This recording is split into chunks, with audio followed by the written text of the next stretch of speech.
마태복음 6장 9절에서부터 13절까지 말씀입니다.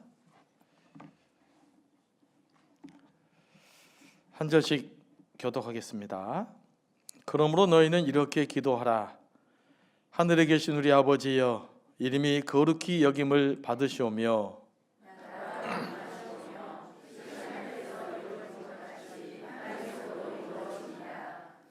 오늘 우리에게 일용할 양식을 주시옵고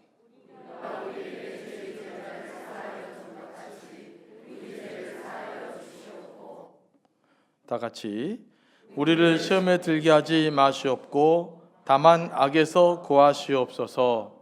나라와 권세와 영광이 아버지께 영원히 있사옵나이다. 아멘. 말씀을 위해서 기도합니다. 성령 하나님, 이 시간도 우리를 감동하여 주시고 우리에게 필요한 말씀으로 채워주시고 우리를 향한 주님의 음성 듣게 하여 주옵소서. 예수님의 이름으로 기도합니다. 아멘. 오늘은 우리에게 매우 익숙한 주기도문에 대해서 좀 말씀을 나누려고 합니다. 너무 중요한 내용이기 때문에 몇 주 동안 주기도문을 계속해서 살펴보도록 하겠습니다. 위대한 신학자라고 할 수 있는 고대부터 어거스틴, 칼빈, 또 루터를 비롯해서 기도를 가르쳤던 위대한 스승들은 자신들의 경험을 토대로 기도를 가르치지 않았습니다. 많은 분들이 기도에 대해서 이제 우리에게 오해되는 이유가 뭐냐면 자기 경험을 너무 의지해서 기도에 대해서 이야기하다 보니까 기도에 대한 왜곡됨이 있어요. 그들은 다 주기도문을 최고의 본보기로 삼아서 기도했고 또 기도를 가르쳤고 교훈을 삼았습니다. 많은 영성가들이 주기도문을 통해서 기도가 깊어지고 치유되는 경험을 했습니다. 주기도문의 특징은 뭡니까? 예수님이 직접 제자들에게 기도에 대해서 가르친 내용이라는 겁니다. 그래서 가장 완전한 기도의 모델이 뭐냐? 가장 완전한 기도 형식이 뭐냐? 바로 주기도문이라고 할 수 있어요. 그래서 주기도문을 모델로 삼아서 우리의 기도를 살펴보면 우리의 기도가 지금 바른 길을 가고 있는지 살펴볼 수가 있는 것이죠. 여러분들 여러 가지 기도에 대한 내용들을 들었을 거예요. 또 기대한 조언들도 들었을 것이고 기도의 응답에 대한 수많은 간증들도 들었을 것입니다. 그것은 참고 삼아서 들으시면 좋습니다. 참고 삼아서 기도의 은혜가 넘치더라. 그러나 우리가 기도의 표준으로 삼아야 될 내용이 뭐냐? 뭘 기도의 모델로 삼아야 될 거냐? 라고 할 때 그 중심은 뭐라고요? 바로 주기도문에 있어요. 주님이 직접 가르쳐 주신 기도이기 때문에 그렇습니다. 그래서 기도가 안 될 때는 주기도문을 묵상하고 주기도문을 외우고 주기도문과 유사하게 여러분의 기도를 하나님께 드리시면 됩니다. 그러면 그 기도가 굉장히 깊어질 수가 있어요. 이제 9절 말씀부터 살펴봅니다. 너희는 이렇게 기도하라. 기도를 지금 예수께서 가르치는 거죠. 하늘에 계신 우리 아버지, 이름이 거룩히 여김을 받으시오며. 우리가 외우는 이제 주기도문은 조금 더 직접적으로 번역되어 있는데 하늘에 계신 우리 아버지, 아버지의 이름을 거룩하게 하시며. 그러니까 이름이 거룩히 여김을 받으시오라는 뜻이 아버지의 이름을 거룩하게 하십시오, 이런 뜻입니다. 예수님 먼저 기도의 대상을 분명하게 말합니다. 기도의 대상. 모든 종교는 기도를 해요. 우리만 기도한 것 아니에요. 지구상에는 모든 종교는 다 기도를 하는 그 종교적 행위를 갖고 있어요. 여러분, 기도의 기적이 우리에게만 나타나는 것이 아니에요. 다른 이방인들도 기도하면 기도 기적이 나타납니다. 그래서 기적만 보고 이적만 보고 이 하나님이 주신 거다라고 생각하시면 안 돼요. 나름대로 고상한 종교라고 한 사람들은요, 다 기도 체험들이 나름대로 있어요. 심지어는요, 종교가 없는 사람도 기도합니다. 힘들 때 그러잖아요. 무언가 이렇게 기도를 해요. 하지만 모든 기도가 다 똑같은 것이 아닙니다. 기도한다고 다 똑같은 기도가 아니에요. 나름대로 기도에 뭐 기적이 나타났다고 다 똑같은 기도의 능력이 아닙니다. 이걸 명확하게 하지 못하면 여러분들이 기도를 잘못할 수 있어요. 자꾸 무슨 기적이 나타나야 된다든지, 무슨 뭐 능력이 나타나야 된다든지, 뭐 특별한 일이 일어나야 된다든지, 이거는 다시 말씀드립니다만 부수적인 거예요. 부수적인 거. 부수적으로 있으면 좋고 없으면 많은 거예요. 하지만 본질적인 것을 가져야 되잖아요. 그러면 기도의 첫 번째 요소는 뭐냐? 바로 누구에게 기도하느냐의 문제예요. 뭐라고요? 누구에게 기도하느냐. 기도의 대상이 잘못된 것은 이미 잘못된 기도입니다. 어떤 사람은요, 기도를 마음 수련하는 거 생각하는 사람도 있어요. 기도를 통해서 탁 수양을 하고 호흡을 가다듬고 뭐가 마음이 편안해지고 뭐가 위로가 넘치면 기도라고 생각하고 있는데, 엄밀한 의미에서는 기도가 아니에요. 뭐 기도하는 과정 속에 이런 부분도 있긴 있습니다만은 이건 명상이라고 그래요. 명상과 기도는 다릅니다. 지금 우리가 여러 가지 영성 운동을 하면서 클래식한 고전적 영성 운동이 많이 들어오고 있는데, 많은 분들이 헷갈리는 것이 명상과 기도를 혼동을 하는 것 같아요. 의외로 많아요. 성경이 말하는 기도는 기도하는 거예요. 기도라는 히브리어 뜻이 무슨 뜻이냐? 원 언어가 간구하다, 간청하다, 구하다라는 뜻이에요. 기도의 기초는 구하는 데 있어요. 이게 핵심적 기도예요. 물론 이제 깊은 기도를 가면 기도를 하나님과 인격적 교제요, 뭐 영혼의 호흡이요, 다양한 기도의 정의를 들 수 있지만, 기도의 출발은 하나님께 무엇인가를 간구하는 데서부터 시작된다라고 하는 거예요. 이 어원이 분명하니까 이 분명한 어원에 따른 기도를 먼저 하셔야 돼요. 그런데 올바른 기도는 그 대상이 분명해야 되는데, 우리는 기본적으로 누구에게 기도합니까?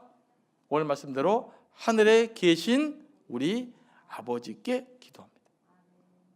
하늘에 계신 우리 아버지. 이 굉장히 중요한 의미를 갖고 있어요. 하늘에 계신 우리 아버지라는 단어는 한 문장이지만 상당히 많은 복합적 개념을 가지고 있어요.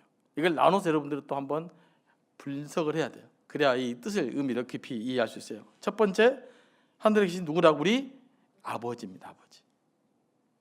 그래서 영어로 보면 이렇게 주기도문이 시작돼요. Our Father who art in heaven 그래요.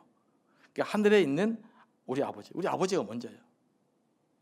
그러니까 하나님은 누구냐? 우리 아버지라는 거죠. 그러면 아버지가 어떤 분입니까? 예수께서도 말씀하셨지만 구하는 자에게 가장 좋은 것으로 주시는 분, 이분이 우리 아버지세요. 예수께서 말씀하시잖아요. 누가 아들이 아버지에게 빵을 달라는데 돌을 준 자가 있겠느냐? 생선을 달라는데 뱀을 줄 자가 있겠느냐? 가장 좋은 거 채워주시는 분, 그분이 바로 우리 아버지십니다. 성경에 말한 아버지는 어떤 이미지일까? 이 성경에 말한 하나님의 아버지상을 가장 잘 표현된 본문이 바로 누가복음 15장이에요. 그게 탕자를 기다리는 아버지의 모습이에요. 탕자가 돌아왔을 때 아버지는 뭐예요? 가장 제일 좋은 옷과 제일 좋은 짐승을 잡았습니다. 탕자가 착한 일을 했기 때문에 제일 좋은 옷과 제일 좋은 송아지를 잡았을까요? 탕자는 잘한 일 하나도 없잖아요. 지금 탕자 한 일이라고는 다 잘못하고 두 손 들고 하나님께 나온 것밖에 없어요. 그렇지만 아버지는 그 아들을 소중히 여기셨고 그 아들을 위해서 가장 좋은 것을 내어주시는 분, 이게 우리 아버지십니다. 그래서 우리가 하나님 기도할 때는요, 우리의 아버지 되심을 믿어야 됩니다. 가장 좋은 것으로 채워주시는 아버지, 탕자를 끝끝내 기다리다가 탕자에게 가장 좋은 것을 내어주는 그 아버지, 그 아버지가 우리 인생을 책임져 주시는 분, 바로 그 할아버지가 우리는 기도하는 거예요. 사실 당시에는요, 하나님을 아버지라고 부르지 못했습니다. 하나님은 거룩한 분, 주인이 다가갈 수 없는 분, 감히 접근할 수 없는 분, 두려운 분이었어요. 그러니까 당시에 사람들이 생각하는 하나님의 이미지는 뭐였냐? 그 지성소 안에 있는 하나님의 개념이에요. 뭡니까? 대제사장만이 접근할 수가 있고, 조금이라도 성결하지 못하면 죽음을 당해야 하는 두려움의 존재, 우리를 무섭게 하는 존재였어요. 물론 성경에는 하나님의 인자하심을 찬양하기도 합니다. 하지만 대부분 공동체적으로 하나님의 인자하심을 찬양한 기도는 많이 있어요. 하지만 개별적으로 하나님을 아버지라고 부르는 내용은 없습니다. 공동체적으로 시적으로 하나님 인자하심 노래한 적이 있지만 하나님 나의 아버지 이건 없어요. 예수님만 유일하게 사용한 표현입니다. 그러니까 다행히 하나님 아버지라는 표현이 간접적인 아버지 표현이 있죠. 하지만 직접적으로 하나님을 아버지라고 부르신 이는 없었어요. 하나님 언제나 두려움의 대상이었고 우리를 정결하게 하고 하나님 앞에 나가려면 도덕적으로 완전해야 되고 그 완전한 도덕성을 위해서 노력해야 되는, 그러니까 하나님께 나가기 얼마나 힘들어요. 우리는 너무나 연약한데, 근데 예수님은 하나님을 아버지라고 부른 거예요. 자, 유대인들이 하나님을 얼마나 그렇게 생각했느냐라고 하면요, 하나님을 부르지 않았어요. 이름을. 하나님의 이름은 인간이 부르면 망령되 일컬는 거예요. 그래서 하나님의 이름을 이스라엘 백성들이 잊어버렸어요. 자만 남았어요. 왜냐하면 그 일을 하나님 이름이 딱 되면 필사하는 사람 어떻게 이루겠느냐, 하나님 이름이 나와요. 그러면 손을 씻어요. 정결하게 만들고 대신에 아도나이라는 말을 썼어요. 주, 여호와, 이 이름을 쓸 수 없어요. 그래서 원본에는 다 아도나이라고 표현한 거예요. 그래서 우리 영어로 보면 대문자로 로드 이렇게 되어 있어요. 주라고 표현. 이게 하나님이라는 뜻이에요. 그만큼 하나님 이름을 기록하지 않다 보니까 지금 더 정확하게 히브리 네 글자를 어떻게 발음해야 되느냐, 아이들 정확하게 결론이 없어요. 야훼라 그러냐, 야화야 뭐 해야 되느냐. 그래서 이제 할렐루야라는 단어와 단어가 똑같아요. 그래서 야자만 정확하게 알아요. 그래서 야훼라고 그럴 것이냐. 근데 우리는 이제 그 중국식으로 번역하다 보니까 여호와라는 단어가 됐지만 영어로는 조바라고 하고, 하지만 정확하게 지금도 하나님 이름을 잃어버릴 정도예요.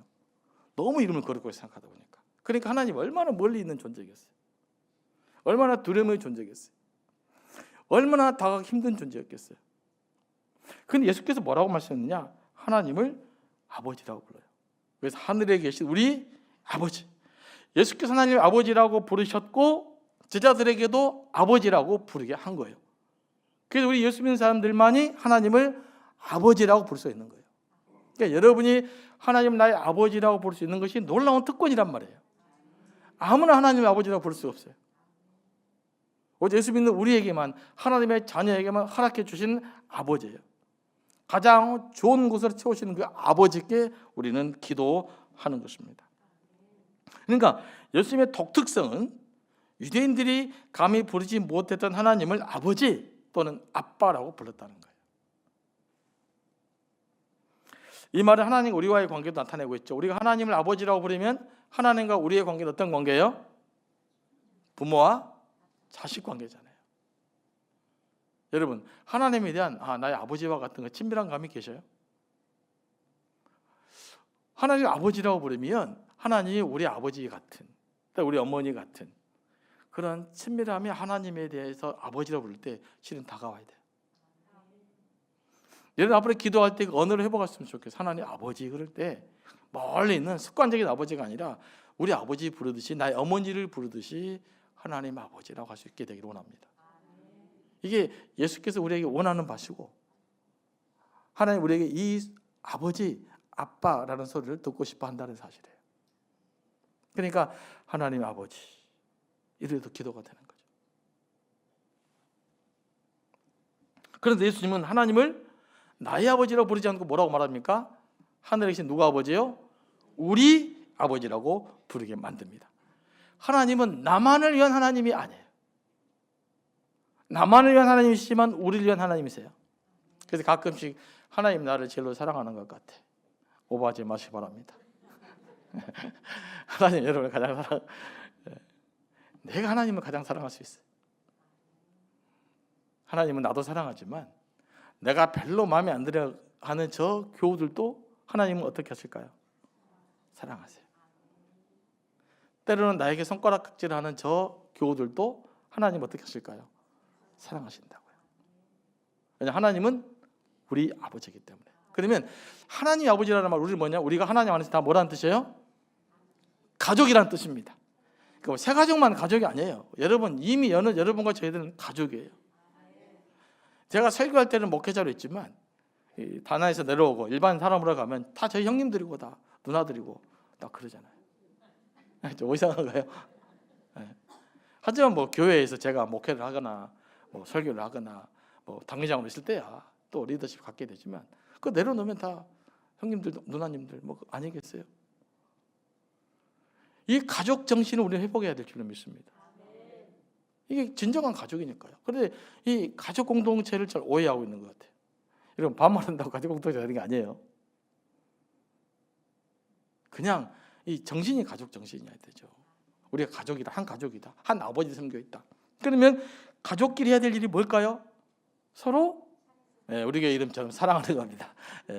가족이 할 일 서로 사랑하는 거예요. 부모가 가장 원하는 게 뭐예요? 자녀들에게 자녀들이 화목하게 지내는 거잖아요. 그러니까 우리가 서로를 위해서 기도해주고 서로에 대해서 좋은 점만 바라봐주고 서로를 칭찬해주고 서로를 일으켜 세워주는 모습이 바로 하나님이 기뻐하시는 모습입니다. 우리 교회가 이 모습을 계속해서 회복해 나갈 수 있게 되기를 원합니다. 그런 의미에서 우리 언어는 항상 긍정적이어야 되는 거예요. 하나님은 자녀들에게 누가 정의를 외치느냐 여기에 관심 없어요. 그잖아요. 누가 의를 주장하느냐 여기에 관심 있는 게 아니란 말이에요. 가족들끼리, 형제들끼리, 자매들끼리 얼마나 우애 있게 지내냐 이게 최우선적 관심사다. 우리가 기도할 때는 이 관점 놓쳐서는 안 된다라는 것입니다. 그래서 하나님은 공동체 하나님, 우리 하나님, 나의 하나님에서도 우리 하나님이라고 고백해야 될 줄로 믿습니다. 그러면 전 세계에 있는 모든 그리스도인들도 다 하나님 안에서 그리스도 안에서 뭐예요? 다 한 형제요, 한 자매인 줄로 믿습니다. 그래서 교회가 지교회, 우리가 서로 사랑하는 교회로서의 그 기능을 똑바로 해야 되지만 전체 세계 교회 안에서의 하나됨을 위해서도 우리는 지향해 가고 같이 기도해야 되는 겁니다. 중요한 의미를 가지고 있어요. 그러면 하나님을 또 그냥 아버지라고 말하지 않고 어디에 계신 아버지라고 말합니까? 하늘에 계신 우리 아버지. 그러면 하늘에 계신 우리 아버지는 뭘 비교하는 걸까요? 반대적 개념이라 꼭 반대라고 볼 수 없는데 땅에 계신 우리 아버지와 대비되는 개념이죠. 하늘은 신적인 영역이죠. 그러니까 하늘에 계신 아버지는 신적인 아버지라는 뜻이에요. 육적인 아버지와는 구분된 신적인 아버지다. 우리 다른 말로 표현하면 영적인 아버지다. 그러니까 하나님은 우리의 하늘에 계신 신적인 우리의 아버지, 영적인 우리 아버지, 전능하신 우리의 아버지로서의 하나님이신 거예요. 그래서 하늘에 계신 우리 아버지를 땅에 있는 아버지와 혼동하면 안 됩니다. 땅에 있는 아버지와 유사하지만 다른 하늘에 계신 신적인 전능한 하나님으로서의 아버지예요. 그러니까 얼마나 위대합니까? 조금 더 말하면 우리의 근원으로서의 아버지. 그러니까 여러분의 근원의 아버지가 누구냐? 바로 하나님이신 줄로 믿으시기 바랍니다. 우리 아버지는 이 근원 되신 하나님으로부터 나온 아버지세요. 그래서 우리 육신의 아버지도 중요하죠. 육신의 아버지, 육신의 어머니에게는 하나님의 뿌리와 다 있기 때문에 그래. 그래서 우리가 부모님에게 뭐 해야 된다? 효도를 해야 되는 거예요. 하나님을 섬기듯이 육신의 아버지를 섬겨야 되는 것입니다. 그리고 이 하늘의 아버지는 이 다음 문장에 연결된 하나님의 거룩하심과 관련이 되어 있어요. 또 뭐라고 말합니까? 이름이 거룩히 여김을 받으시오며. 이 말은 뭐냐면 아버지 이름을 거룩하게 하시옵소서라는 뜻이에요. 그러니까 하나님이 하나님 이름을 거룩하게 해주십시오라는 뜻이에요. 이게 무슨 뜻일까요? 조금 어려운 말이죠. 하나님이 하나님의 이름을 거룩하게 달라는 거예요. 히브리어로 거룩은 구별되다라는 뜻이에요. 구별되다. 또 성결 이런 의미도 있지만 그러면 하나님은 뭡니까? 세상과는 구별된 또 하나님의 영광 임한 곳을 거룩한 곳이라고 그래요. 그럼 이 말은 뭐냐면 아버지의 존재가 세상과는 다른 거룩한 존재로 구별되어서 그분의 영광 나타내 주시옵소서라는 뜻이에요. 자, 무슨 말? 이름이 거룩히 여김을 받으시오름이 뭐예요? 이 땅과 구별된 거룩한 존재로서 당신의 영광을 드러내 주시옵소서. 그러니까 하나님의 영광 나타내 주시옵소서라는 기도를 이름이 거룩히 여김을 받으시옵소서라는 기도로 하고 있는 것입니다. 그래서 우리는 그러면 이제 하나님의 거룩하심 어떻게 우리 가운데 드러날까요? 하나님의 거룩하심 받아야 되잖아요. 그럼 어떻게 이 땅 가운데 거룩하심이 드러날까요? 첫 번째는 자연 만물을 통해 하나님의 거룩하심이 드러납니다. 그래서 오늘 아름다운 자연 환경을 볼 때 우리 안에 뭐가 나옵니까? 주님의 높고 위대하심이 이렇게 찬양을 합니다. 그래서 자연 환경을 보면서 하나님의 거룩하심을 높여 드리는 것이죠. 또 어디에서 하나님의 거룩하심이 드러날까요? 우리가 드리는 예배가 하나님의 거룩하심을 드러내는 거예요. 그러니까 하나님, 우리의 거룩한 예배를 받아주셔서 하나님 영광 드러내 주시옵소서라는 기도와도 맥을 같이 하는 거예요. 이름이 거룩히 여김을 받으시옵소서. 또 어떻게 하나님의 거룩하심이 드러날까요? 여러분의 삶 속에 하나님의 거룩하심이 드러나요. 그래서 우리가 하나님의 거룩하심을 드러내는 삶을 통해서 하나님의 거룩하심이 세상 사람들에게 인정받게 되어지는 것이죠. 그런 의미에서 우리가 잘 살아야 돼요. 뭐 도덕적 의미로 막 이렇게 한다는 건 좀 다른 개념이에요. 제가 늘 말씀드리지만 예수의 영으로 충만해지고 하나님의 거룩하심으로 충만해지면 그 거룩하심이 내 삶 밖으로 흘러나와서 다른 사람들의 거룩함이 드러나는 거예요. 내가 뭐 누군가에게 빵을 사주고 뭐 가난한 사람을 돕고 이렇게 해서 거룩함이 형성되는 것이 아니라, 저는 여러분 이 개념만 정확하게 알아도 기독교와 헷갈리지 않을 수 있어요. 그래서 그 거룩하심이 우리의 삶을 통해서 하나님의 거룩하심이 드러나는 것이죠. 그러면 원래 현재적으로 그 거룩하심을 드러내는 곳이 어딜까요? 바로 교회입니다. 우리 교회는 하나님의 거룩하심을 드러내는 교회가 돼야 되는 거예요. 그래서 우리가 하나님께 거룩하게 영광을 돌리고 감사가 넘치게 하고 하나님을 찬양하면서도 그 거룩하심을 밖에 드러내야 되기 때문에, 그런 의미에서 우리가 조금 더 양보하고 더 친절하고 더 선한 열매를 맺고 더 성령 열매를 맺어갈 수 있는 그런 마음밭을 훈련해야 되고 그 열매가 드러날 수 있도록 해야 되는 겁니다. 이게 굉장히 도덕적인 것과 전혀 다른 개념이에요. 이 다른 개념 여러분들이 늘 구분할 수 있게 되길 원합니다. 제가 굉장히 이렇게 많이 하는 이야기는 뭐냐면요, 많이 배웠다는 사람들은 이 개념을 구분을 못해. 그래서 헷갈리는 거예요. 뭐가 뭔지를 몰라요.